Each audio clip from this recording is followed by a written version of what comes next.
Langit sore di desa Tegaljati berwarna jingga keemasan, seolah ikut menyaksikan langkah kaki seorang pemuda berusia 20 tahun yang tengah membajak sawah dengan bajak tua dan kerbau kurus peninggalan almarhum ayahnya.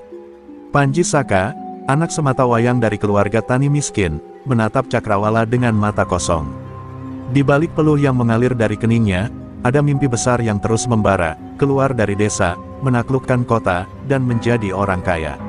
Tapi di tempat seperti Tegaljati, mimpi seperti itu terdengar seperti lelucon yang hanya layak ditertawakan. "Panji, kamu itu jangan kebanyakan mimpi, nak," suara ibunya, Nyai Raras, terdengar dari pinggir sawah sambil membawa rantang bekal.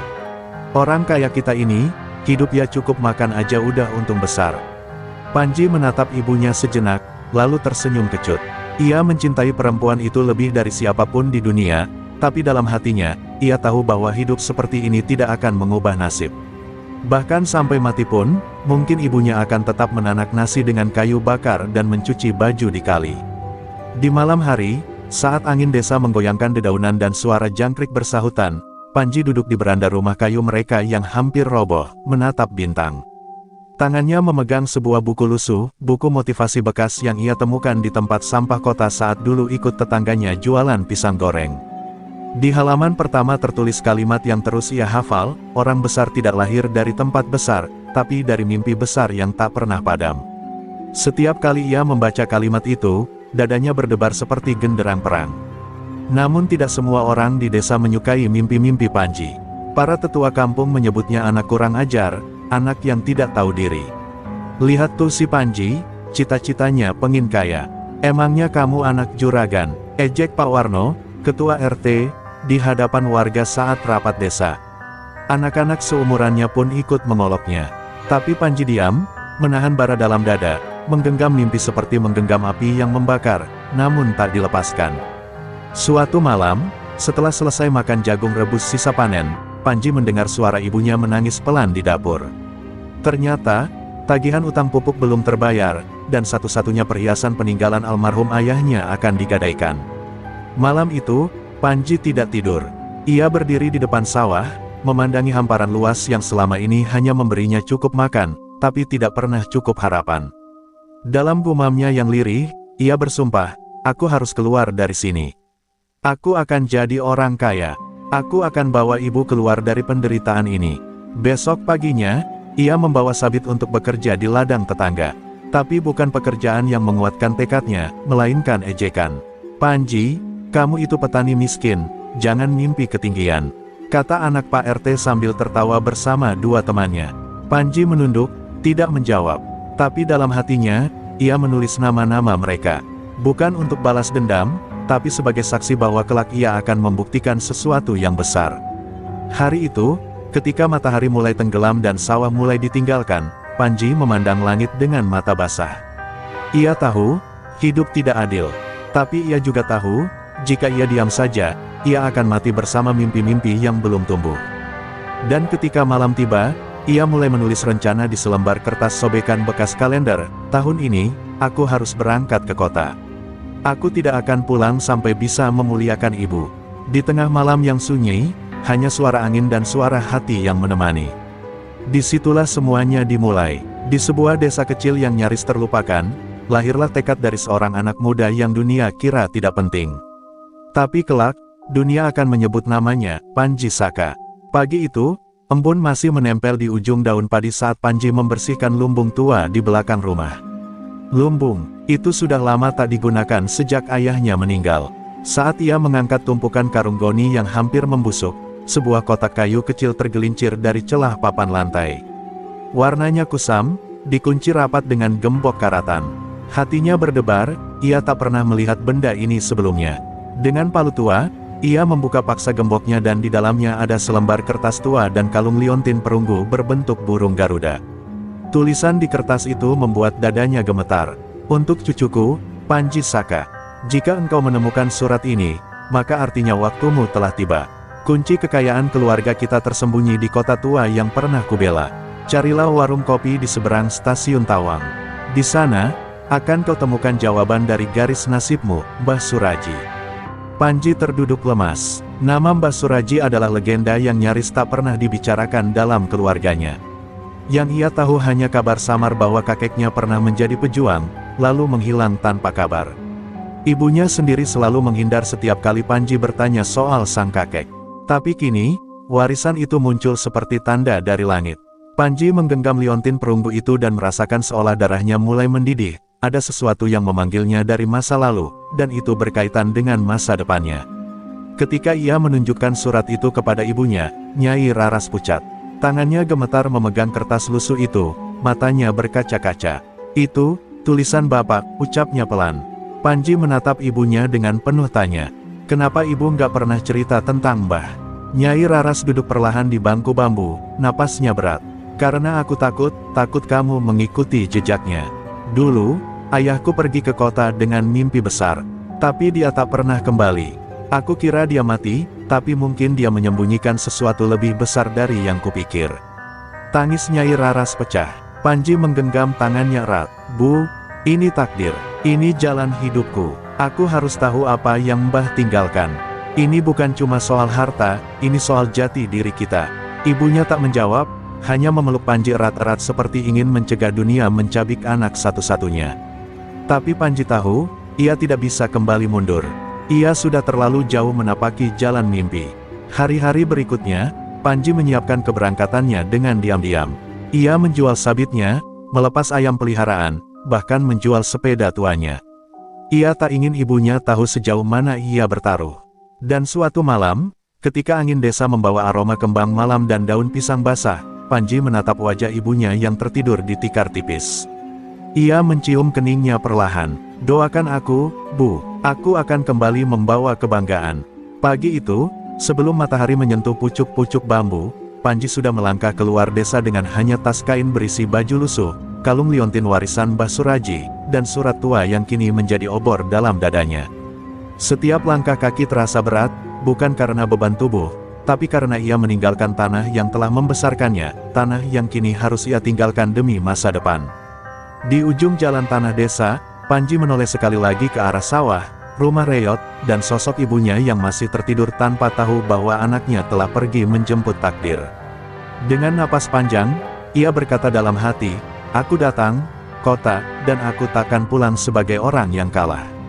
Langkah kaki Panji menyusuri jalanan tanah merah yang lengket oleh embun pagi. Setiap tapak terasa seperti melepaskan bagian dari dirinya, tanah kelahiran, suara ibunya, dan semua kesederhanaan yang membesarkan jiwanya. Tapi di balik rasa perih itu, ada cahaya kecil dalam hatinya, harapan. Kota yang selama ini hanya menjadi mimpi dalam benaknya, kini menjadi tujuan nyata yang harus ia hadapi, meski tanpa bekal kemewahan, hanya dengan keberanian dan surat tua dari sang kakek. Setelah menumpang truk sayur yang lewat di pinggir desa, Panji akhirnya tiba di terminal kota kecil di pinggiran Semarang. Hiruk-pikuk suara klakson, teriakan kenek, dan bau menyengat dari asap knalpot membuatnya pusing. Dunia ini benar-benar berbeda dari desanya yang sunyi dan damai. Tapi ia tidak boleh gentar. Ia melangkah mantap, menggenggam tas kainnya erat, mencoba menyembunyikan kebingungan di wajahnya. Saat ia hendak bertanya arah ke stasiun Tawang kepada seorang tukang rokok, tiba-tiba seorang pria berbadan besar dengan tato di leher menyentak tasnya dari belakang. Bocah kampung, masuk ke kota harus bayar. Ini daerah kekuasaan gue," teriak preman itu dengan suara garang. Panji tersentak, tubuhnya membeku. Inilah pertama kalinya ia berhadapan langsung dengan ancaman nyata, dan wajah sang preman, dengan mata merah dan napas bau alkohol, membuat nyalinya hampir copot. Orang-orang sekitar hanya menonton. Beberapa tersenyum sinis, lainnya pura-pura tidak melihat. Panji menatap tajam ke arah si preman, mencoba melawan rasa takut yang menggerogoti. "Aku tidak punya uang untukmu," katanya pelan tapi tegas. Preman itu tertawa keras, lalu mendorong Panji hingga jatuh ke tanah. "Kalau gitu, tasmu buat gue. Buat bayar uang masuk kota." Tangan kasar itu menarik tas Panji, dan surat warisan kakeknya hampir ikut tercabut. Tapi di detik itu, sesuatu menyala dalam dada Panji. Ia bangkit, menggenggam batu di tanah, dan melemparkannya ke kepala si preman. "Jangan sentuh barang itu," teriaknya, mata membara. Preman itu terpental sejenak, tak menyangka bocah kampung berani melawan. Namun kini ia makin marah. Ia maju dengan tinju siap mendarat di wajah Panji. Sebelum sempat menyerang, seorang pria parubaya dengan seragam kusam satpam terminal datang dan melerai. "Sudah, Bayu, jangan bikin keributan," bentaknya. "Bayu," si preman mendengus. "Bocah ini berani nantang gue, Pak.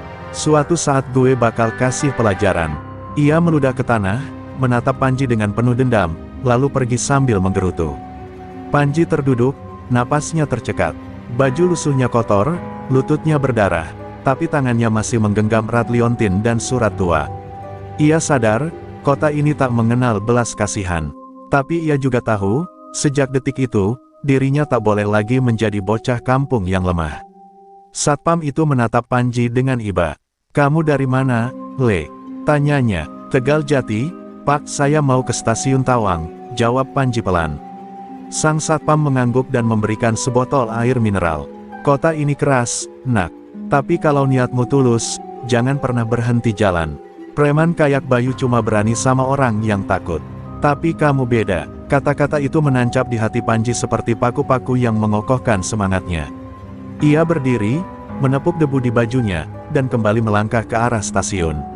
Langit kota tampak lebih kelabu daripada desa, tapi langkah Panji justru semakin terang.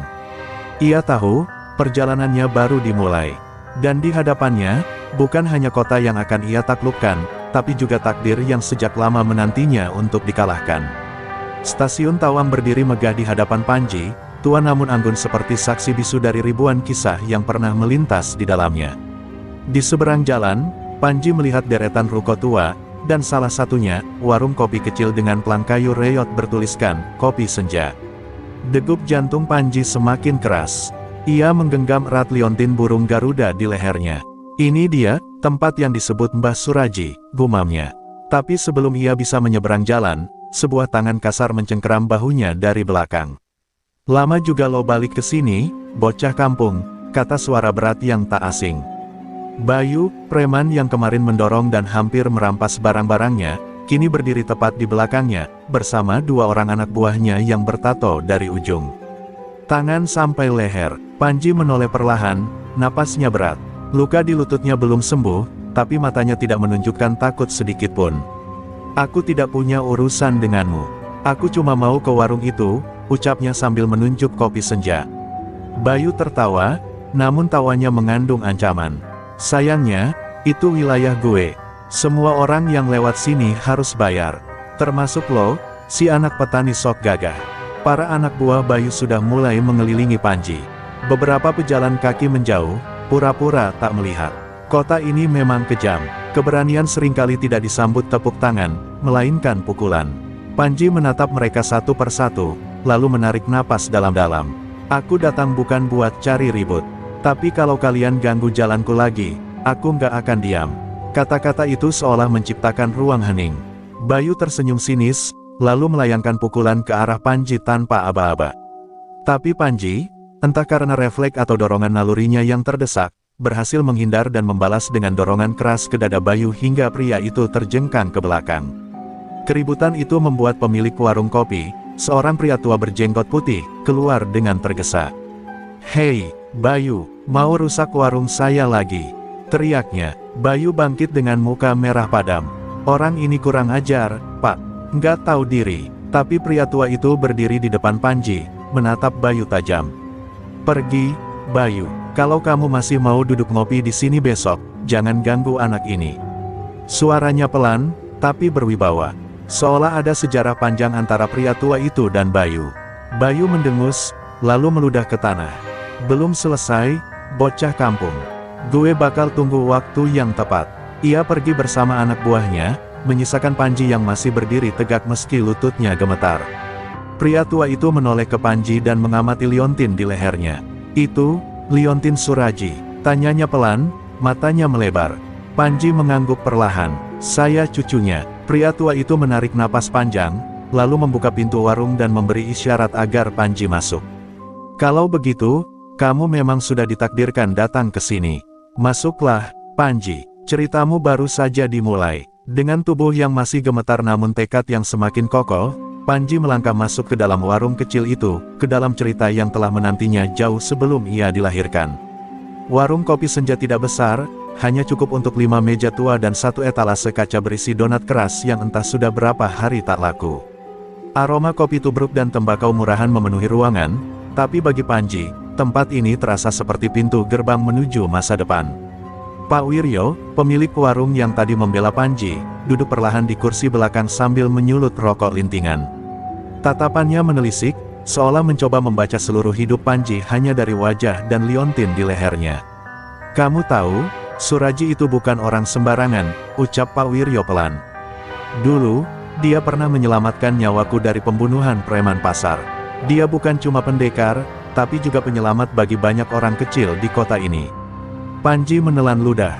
Selama ini, ia hanya tahu bahwa kakeknya hilang dan dianggap mati. Tapi dari kata-kata Pak Wiryo, ia menyadari bahwa Mbah Suraji pernah menjadi legenda yang namanya disembunyikan dari sejarah resmi. "Apa, kakek saya meninggalkan sesuatu di sini?" tanya Panji dengan harapan. Pak Wiryo hanya mengangguk pelan. "Tapi kamu belum siap menerimanya.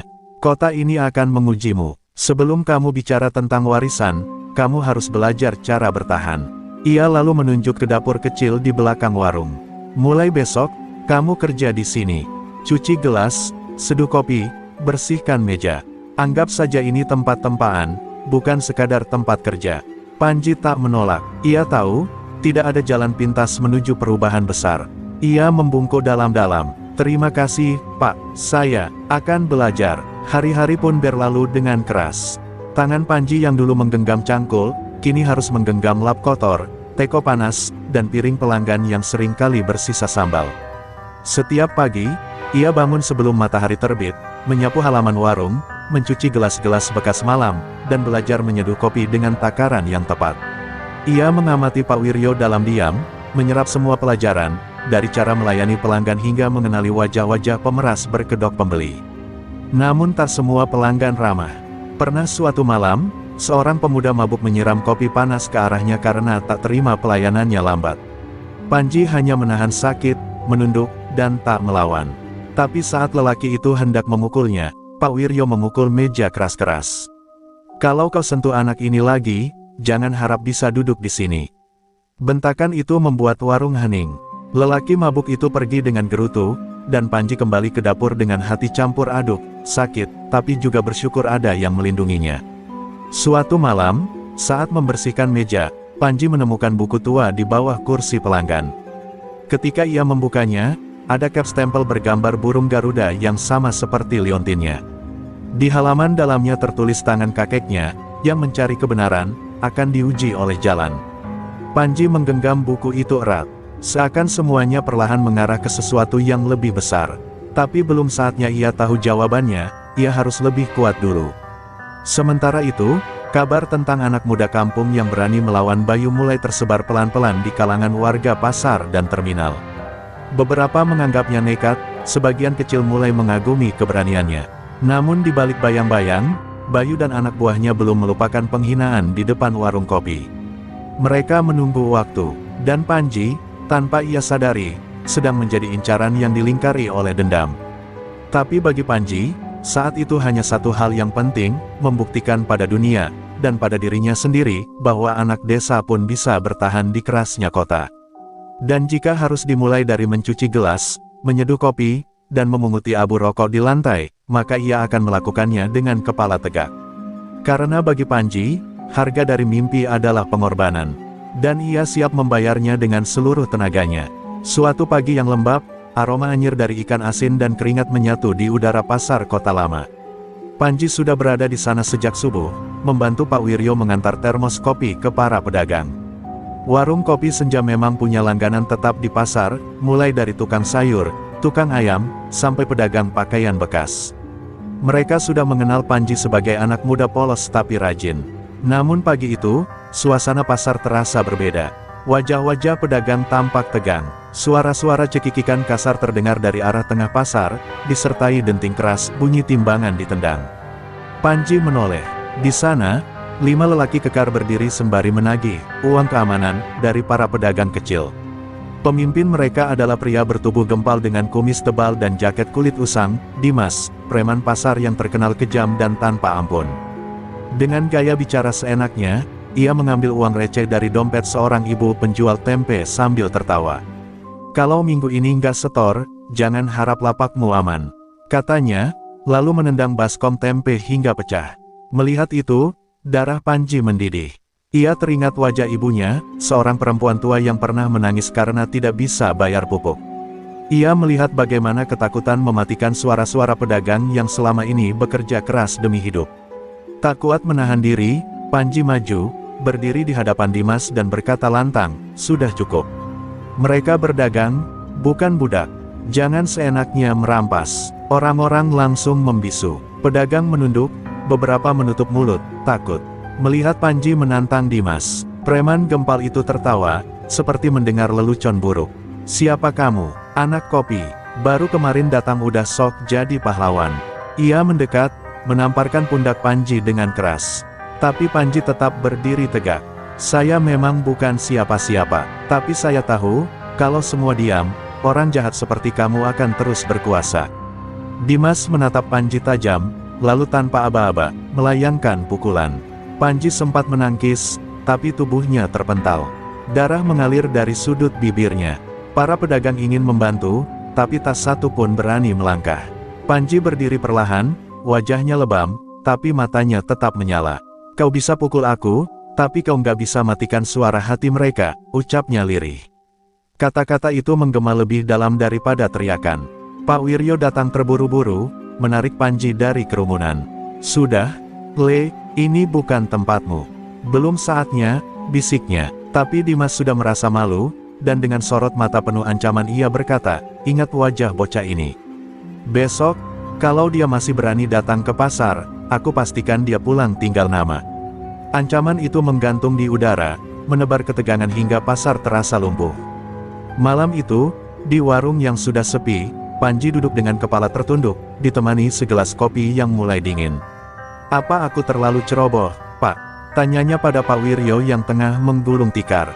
Pria tua itu menatapnya lama.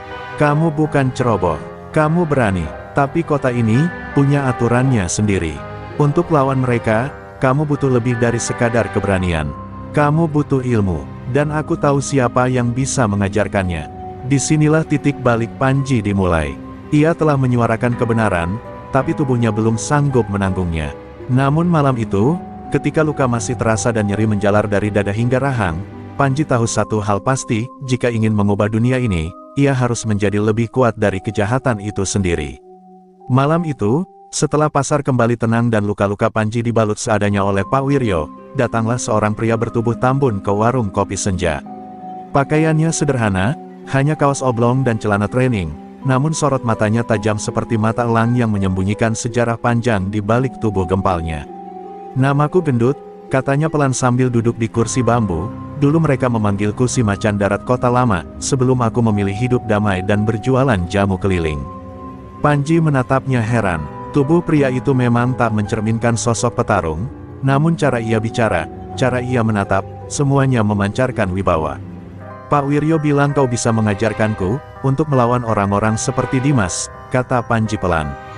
Pak Gendut mengangguk sambil menyesap kopi. "Kau punya nyali, Panji. Tapi nyali tanpa ilmu hanya akan membuatmu mati muda. Kalau kau siap, besok pagi ikut aku. Tapi ingat, yang akan kau pelajari bukan cuma ilmu pukul, tapi juga ilmu jiwa." Keesokan harinya, sebelum ayam berkokok, Panji sudah berdiri di belakang pasar, tempat Pak Gendut biasa meracik jamunya. Tapi pagi itu, ia membawa bambu panjang, sekarung batu, dan seutas tali. "Hari ini kau tidak belajar meninju, tapi belajar menahan diri," ucapnya. Panji diminta memanggul karung batu menyusuri jalan, menahan beban dan menyeimbangkan tubuh di atas batang bambu kecil. Berkali-kali ia terjatuh, kakinya memar, bahunya nyeri. Tapi ia tidak mengeluh. Setiap luka menjadi pengingat bahwa perubahan tidak datang tanpa penderitaan.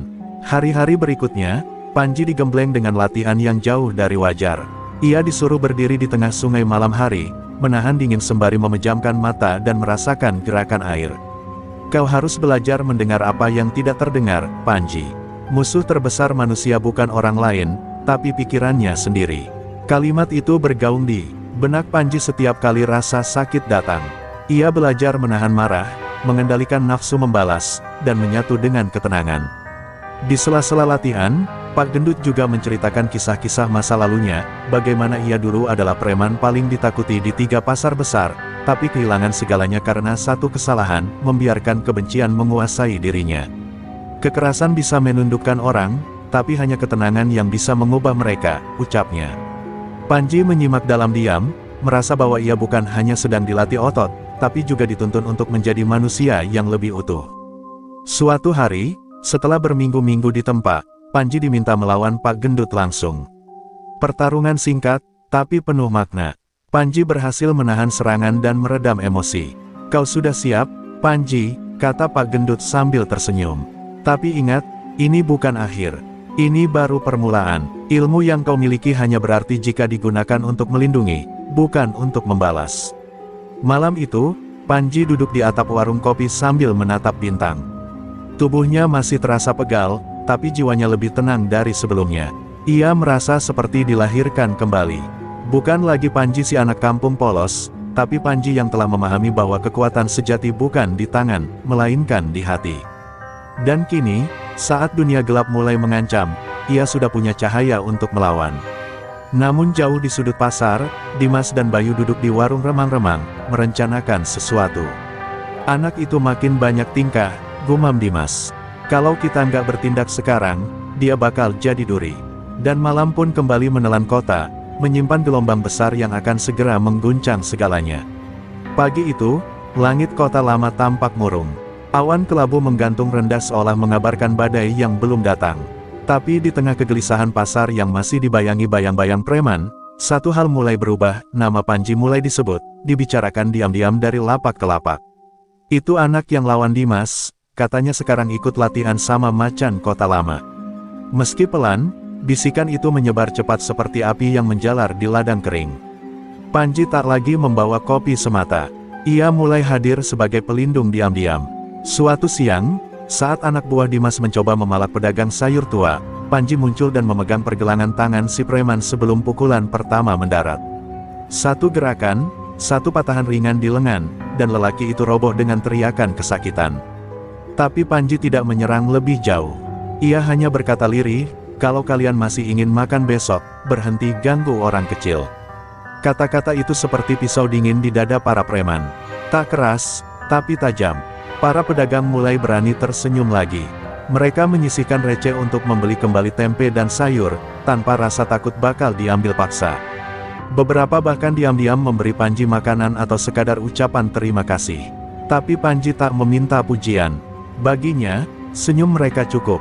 Senyum yang dulu ia rindukan di wajah ibunya, senyum tanpa beban, tanpa takut. Namun kebangkitan Panji bukan tanpa harga. Suatu malam, saat pulang dari pasar, ia menemukan warung kopi dalam keadaan porak-poranda. Meja patah, gelas pecah, dan Pak Wiryo tergeletak dengan luka lebam di pelipis. "Dimas, dia datang saat kamu pergi," lirih Pak Wiryo. Panji mengangkat tubuh lelaki tua itu dengan gemetar. "Ini bukan sekadar peringatan, ini adalah perang terbuka. Dan perang, tak bisa ditanggapi hanya dengan kesabaran." Keesokan harinya, Panji berdiri di tengah pasar. Dengan suara lantang, ia menantang Dimas secara terbuka. "Kalau kau punya harga diri, hadapilah aku. Jangan sembunyi di balik orang-orang kecil." Semua orang terdiam, pedagang, pelanggan, bahkan preman-preman kecil menatap Panji. Tidak ada yang menyangka bocah kampung itu kini berdiri seperti singa muda di kandang para serigala. Dimas, yang mendengar tantangan itu, tersenyum bengis dari warung remang-remangnya. Akhirnya bocah itu keluar kandang, ucapnya pada Bayu. Tapi Bayu menatapnya dengan ragu. "Gue pernah berkelahi sama dia, Dim. Anak itu nggak sama kayak dulu." Dimas menepis kekhawatiran itu. Dia cuma anak kampung yang kebanyakan mimpi. Sekali pukul juga roboh. Namun malam sebelum pertarungan, Panji duduk bersila di halaman belakang warung bersama Pak Gendut. "Kau yakin ingin melakukannya?" tanya Pak Gendut pelan. "Ini bukan lagi tentang kamu." Panji mengangguk pelan. "Justru karena ini bukan soal aku. Ini soal semua orang yang ingin bebas dari ketakutan." Pak Gendut tersenyum bangga, lalu menepuk bahunya. "Kalau begitu, jangan bertarung untuk menang. Bertarunglah untuk memberi harapan." Dan saat malam turun ke bumi, di tengah dingin dan ketegangan yang menggantung di udara pasar, semua orang tahu, besok bukan hari biasa. Besok, seorang anak desa akan berdiri melawan Raja Preman. Bukan demi nama, bukan demi kekuasaan, tapi demi sebuah janji lama, bahwa hidup layak bukan hak orang kuat, melainkan hak semua orang. Mentari belum naik tinggi saat pasar kota lama dipenuhi kerumunan. Orang-orang berkumpul seperti menantikan pertunjukan besar, bukan hiburan biasa, tapi sebuah pertaruhan antara ketakutan yang selama ini membungkam, dan harapan yang mulai menyala. Di tengah lapak-lapak yang sengaja ditutup hari itu, Panji berdiri tegap. Bajunya sederhana, tapi wajahnya tak lagi sama seperti bocah kampung yang dulu ditertawakan. Matanya tajam, tenang, dan siap menghadapi siapapun. Dari arah berlawanan, Bayu muncul. Bekas preman terminal itu kini berdiri sebagai kaki tangan Dimas, dipenuhi amarah yang belum padam sejak kekalahannya dulu.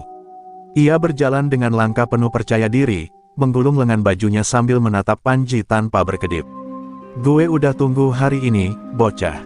Sekarang gue nggak akan kasih ampun." Ucapan itu menggema, tapi Panji tak bergeming. "Hari ini bukan soal aku dan kamu, Bayu. Ini soal semua orang yang udah cukup menderita karena ketamakan." Bayu langsung menerjang. Tinju pertamanya diarahkan ke wajah Panji, tapi kali ini Panji tak lagi ragu. Ia menghindar, lalu menahan pukulan lanjutan dan memutar tubuh Bayu ke tanah.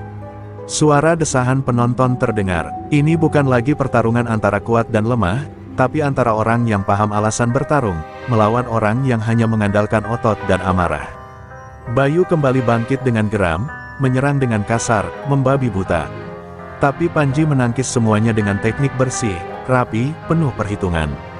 Beberapa warga mulai bersorak, bukan karena kekerasan, tapi karena semangat.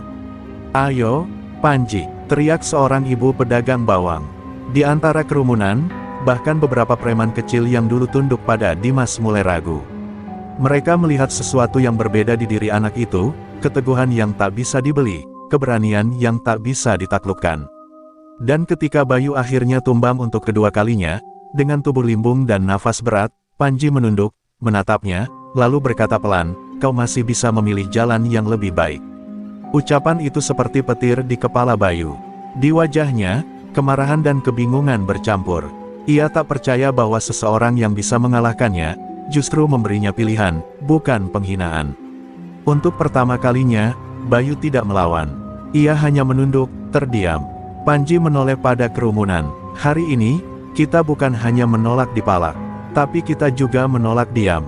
Kita bukan kambing, kita manusia." Dari kejauhan, Dimas menyaksikan semuanya dengan wajah gelap. Ia tidak menyangka Bayu, si petarung andalannya, bisa tumbang dan bahkan mulai goyah. Anak itu bukan ancaman lagi. Dia musuh, gumamnya. Bayu kembali ke sisinya, namun tidak berkata sepatah pun. Di matanya, ada luka yang lebih dalam dari kekalahan, keraguan terhadap jalan hidup yang selama ini ia bela mati-matian. Sore itu, hujan turun pelan membasahi tanah pasar yang mulai kembali buka.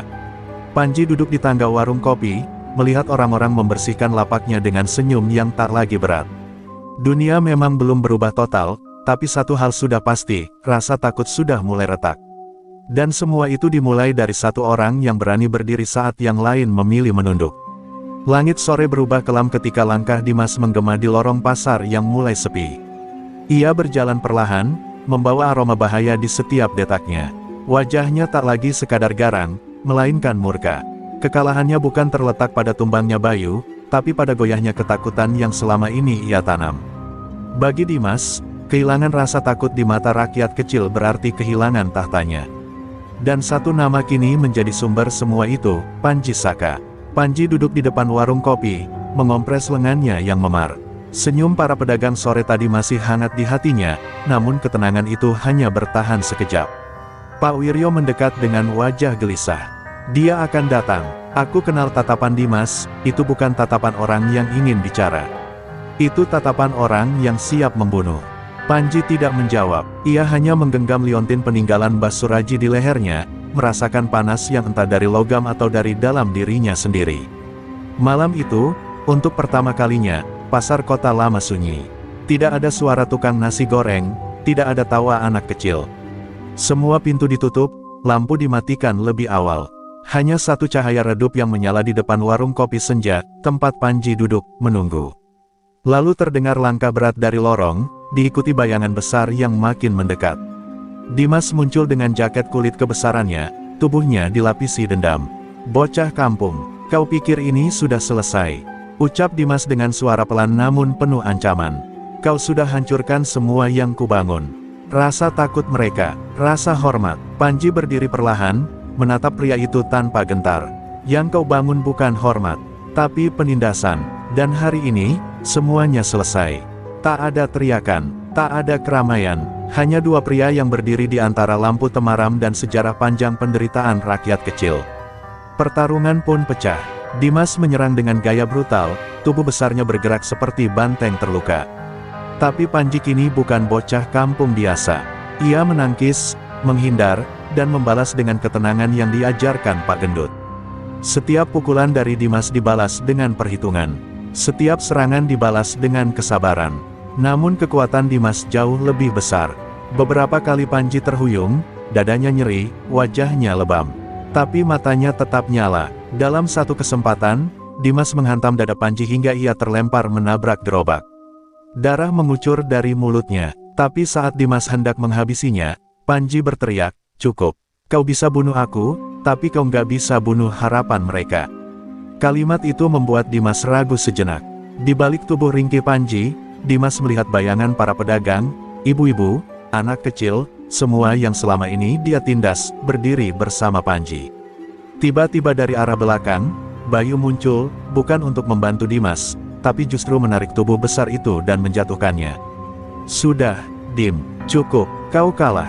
Dimas menoleh, terkejut. "Bayu, kau pengkhianat." Bayu menunduk, suaranya berat. "Aku cuma sadar, kalau kita yang selama ini salah." Dimas meraung, tapi tenaga dan wibawanya telah patah. Ia tak lagi menakutkan, ia hanya sisa dari kekuasaan yang sudah runtuh. Dan malam itu, untuk pertama kalinya, pasar kota lama benar-benar merdeka.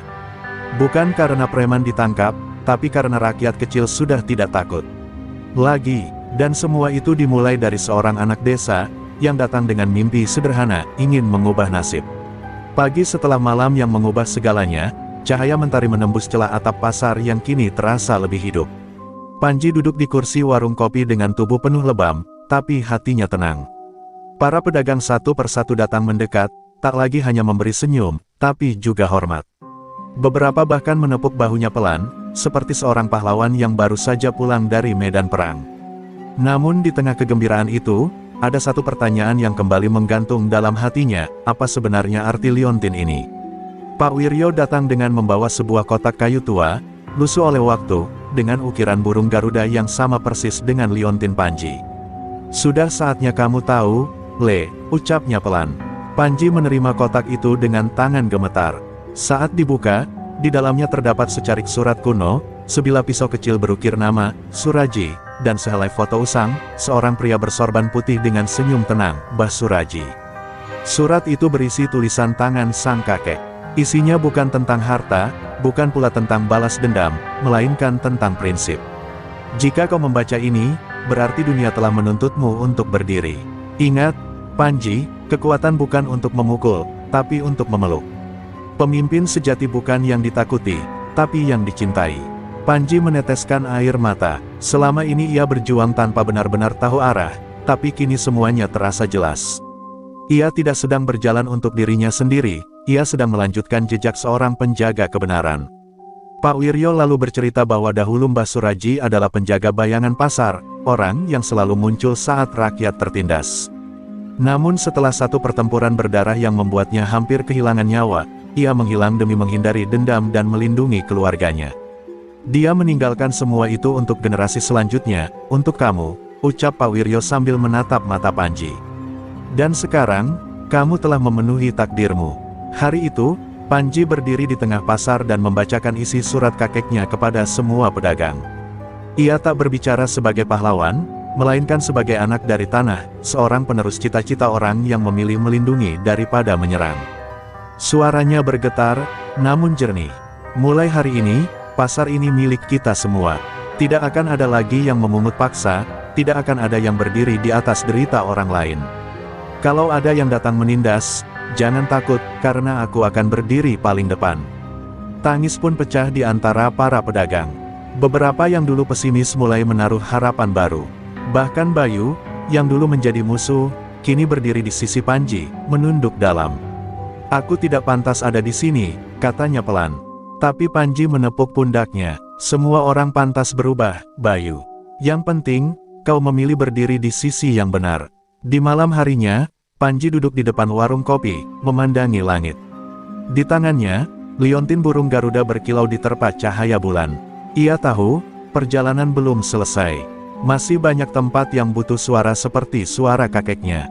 Masih banyak orang yang perlu diyakinkan bahwa keadilan bisa diperjuangkan, bahkan oleh anak petani dari desa kecil. Dan di tengah hening itu, terdengar suara lirih Pak Gendut dari belakang. "Kau sudah melebihi gurumu, Panji. Sekarang, saatnya kau jadi cahaya untuk yang lain." Pasar kota lama kini tidak hanya bangkit dari ketakutan, tetapi sedang tumbuh menjadi ruang harapan. Dalam waktu singkat, Panji yang dahulu dianggap anak kampung polos kini menjadi simbol perubahan. Namun ia tak larut dalam pujian. Ia sadar, revolusi bukan sekadar mengusir preman, revolusi sejati adalah mengubah sistem yang membuat premanisme tumbuh. Maka, dimulailah langkah berikutnya, membangun jalan baru. Untuk semua, bersama Bayu dan para pedagang, Panji membentuk semacam dewan rakyat pasar. Isinya bukan para tokoh besar, melainkan ibu penjual nasi, tukang sayur, tukang ayam, dan sopir pikul. Mereka semua duduk bersama, menyampaikan keresahan, mencatat kebutuhan, dan mencari solusi. Panji duduk sejajar, bukan sebagai pemimpin mutlak, tapi sebagai jembatan suara. "Pasar ini milik kita semua, maka kita semua yang harus menjaganya," begitu prinsipnya. Langkah pertama mereka adalah membuat aturan baru yang disepakati bersama, tidak ada pungutan liar, semua keamanan dikelola mandiri oleh warga, dan setiap lapak yang ingin dibuka tidak lagi perlu uang pelicin, cukup identitas dan semangat kerja. Bayu, yang dulunya memalak pedagang, kini justru menjadi ketua keamanan yang rela berjaga dari pagi hingga malam. "Dulu saya hidup dari takutnya orang lain. Sekarang saya hidup dari rasa hormat," katanya lirih saat diwawancarai wartawan lokal. Namun perubahan tidak datang tanpa tantangan. Ada kelompok preman dari luar kota yang mendengar pasar ini mulai lepas kendali dan ingin mengambil alih. Mereka mencoba masuk, mengintimidasi dari balik bayang-bayang. Tapi yang mereka temui bukan lagi pasar yang penakut, melainkan komunitas yang bersatu. Saat salah satu dari mereka memalak seorang penjual telur, puluhan pedagang berdiri mengelilingi dan memaksa mereka keluar tanpa kekerasan. Solidaritas telah menjadi tameng baru. Panji menyadari bahwa inilah kekuatan sejati, bukan kekuatan tangan, tapi kekuatan kesadaran bersama. Ia pun mulai mengajak pasar-pasar lain untuk berdialog, berbagi sistem, menginspirasi. Perlahan, gaung nama Panji dari kota lama menyebar hingga ke terminal-terminal dan pasar-pasar di pinggiran kota. Bukan sebagai pahlawan, tapi sebagai bukti bahwa perubahan itu mungkin, asal ada yang berani memulai dan tidak mencari keuntungan pribadi. Suatu malam, Panji pulang ke warung kopi dan mendapati sebuah surat di mejanya. Isinya singkat, "Kau membuat ayahku bangga, ibumu." Air mata mengalir begitu saja dari mata Panji. Sudah lama ia tak mendengar kabar dari desa, dari sang ibu yang selalu menyemangatinya dalam doa. Kini ia tahu, perjuangannya tidak hanya dirasakan oleh orang kota, tapi sampai ke tanah kelahirannya. Pak Gendut duduk di sampingnya sambil menyeruput kopi. "Kau tahu, Panji, jalan baru ini akan selalu panjang. Tapi jangan pernah takut, karena selama yang kau perjuangkan bukan dirimu sendiri, maka semesta akan ikut berjalan bersamamu." Panji mengangguk. Ia tahu, setelah ini, banyak jalan menantinya. Tapi kini ia tak lagi sendiri. Ia punya rakyat kecil di belakangnya, dan suara hatinya sebagai kompas di depan. Dan malam pun turun dengan tenang, memayungi pasar yang mulai menutup lapak, bukan karena takut, tapi karena hari esok sudah dinanti dengan harapan. Panji tak pernah menyangka bahwa langkah kecilnya di pasar kota lama akan menginspirasi banyak orang. Namun surat-surat mulai berdatangan. Ada yang ditulis tangan dengan tinta belepotan, ada pula yang dikirim lewat pedagang keliling. Isinya hampir seragam, jeritan dari pasar-pasar dan terminal-terminal di pinggiran kota yang masih dikuasai premanisme. "Kami ingin seperti pasar kalian, tapi kami takut," begitu isi salah satu surat dari terminal Cengkareng. Panji membacanya dengan dada sesak. Ternyata penderitaan seperti yang ia alami dulu, masih banyak berserakan, menunggu seseorang yang cukup gila untuk menantangnya. Tanpa banyak bicara, Panji memutuskan untuk pergi. Aku harus melihat mereka langsung, Pak, katanya kepada Pak Wiryo dan Pak Gendut. Meski keduanya cemas, mereka mengerti, jalan seorang pejuang tak pernah berhenti di satu tempat. Bayu dan beberapa pemuda pasar menawarkan diri untuk ikut, tapi Panji menolak. Kalau aku pergi dengan kerumunan, mereka akan merasa terancam. Aku ingin datang sebagai teman, bukan pembebas yang arogan. Perjalanan ke terminal Cengkareng ia tempuh dengan truk sayur yang biasa mengangkut barang dagangan. Sepanjang jalan, Panji melihat sisi kota yang tak pernah masuk berita, gubuk-gubuk reyot, anak-anak berkaki telanjang bermain di selokan, dan warung-warung lusuh yang dipalak setiap malam. Semuanya membuatnya yakin, perubahan yang ia mulai di kota lama belum selesai. Itu baru ujung luka dari luka yang jauh lebih dalam. Sesampainya di terminal, suasana begitu suram. Para sopir terlihat waspada, pedagang hanya bicara dalam bisik-bisik, dan mata-mata asing mengawasi setiap gerak orang baru. Panji menyamar sebagai penjual air mineral, menyusuri lorong-lorong sempit sambil mendengar cerita. Ada supir yang tiap hari harus bayar upeti hanya agar bisa jalan. Ada warung kecil yang dipukul karena menolak menyetor. Bahkan, ada seorang bocah penjaga toilet yang dipalak gajinya. Hati Panji terbakar, tapi ia tahu, ia tak bisa gegabah. Lalu malam itu, saat hendak tidur di emperan warung kecil, Panji dihampiri oleh seorang lelaki tua berpakaian sopir angkot. "Kamu Panji, kan, yang dari kota lama?" bisiknya. Panji hanya mengangguk. Lelaki itu menatapnya penuh harap. "Kami sudah terlalu lama diam. Tapi kalau kamu benar-benar di sini untuk membantu, kami siap berdiri bersamamu." Dan disitulah Panji tahu, bibit perubahan telah sampai. Yang dibutuhkan hanya percikan kecil. Esok paginya, Panji berdiri di tengah terminal, tepat di jalur keberangkatan. Ia membacakan surat dari pasar-pasar yang sudah bangkit, menceritakan perjuangan rakyat kecil yang tak lagi mau tunduk. Orang-orang mulai berdatangan, pelan tapi pasti. Sopir, pedagang, tukang tambal ban, hingga ibu-ibu penjual lontong sayur. "Kita bisa hidup tanpa ketakutan," ujar Panji lantang. "Tapi kita harus melawan bersama. Bukan dengan senjata, tapi dengan persatuan." Di kejauhan, para preman penguasa terminal mulai gelisah. "Anak itu, dia berbahaya," desis salah satu dari mereka. Dan mereka tahu, jika tak segera menghentikan Panji, bara ini akan jadi api. Api yang bisa membakar seluruh sistem gelap yang selama ini mereka pertahankan dengan kekerasan dan uang. Maka malam itu, keputusan pun dibuat, Panji harus dihabisi sebelum ia menyalakan harapan lebih jauh. Malam di terminal Cengkareng turun dengan dingin yang berbeda. Seperti menyimpan firasat buruk, Panji yang sedang duduk di emperan warung kecil ditemani sopir tua bernama Pak Darto, tidak menyadari bahwa di balik lorong gelap dekat parkiran bus, sekelompok preman telah berkumpul. Mereka bukan preman biasa, mereka dibayar khusus untuk satu tugas, menghabisi Panji sebelum esok matahari terbit. Di antara mereka ada Reza, preman bayaran terkenal kejam yang pernah mematahkan tulang kaki seorang sopir hanya karena menolak setor. Sementara itu, Panji merasa gelisah. Ada rasa tidak enak di dadanya, seperti udara terlalu pekat malam itu. "Pak Darto," katanya perlahan, "kalau besok saya tidak bisa bicara di depan semua orang seperti rencana, pastikan mereka tetap berkumpul. Jangan takut, karena perubahan bukan soal satu orang." Tapi Pak Darto mengerutkan kening, menatap Panji penuh khawatir. "Kamu jangan bicara begitu, Le, saya sudah terlalu tua untuk lihat anak muda seperti kamu hilang sia-sia." Tak lama kemudian, saat Panji hendak berbaring, suara langkah kaki cepat terdengar. 5 orang bertopeng mendekat dari segala arah. Tanpa basa-basi, mereka langsung menyerang. Panji berhasil menghindari pukulan pertama, tapi tendangan kedua mendarat keras di pinggangnya. Tubuhnya terbanting ke tanah. Reza meludah sambil berkata kasar, "Kamu bikin rusuh di tempat yang salah, bocah." Namun Panji, dengan tubuh sakit, tetap berdiri. Ia menatap mereka bukan dengan marah, melainkan dengan keberanian. Pertarungan tidak seimbang. Panji melawan 5 orang dengan tubuh yang sudah kelelahan. Ia terkena pukulan bertubi-tubi, darah mengalir dari pelipisnya.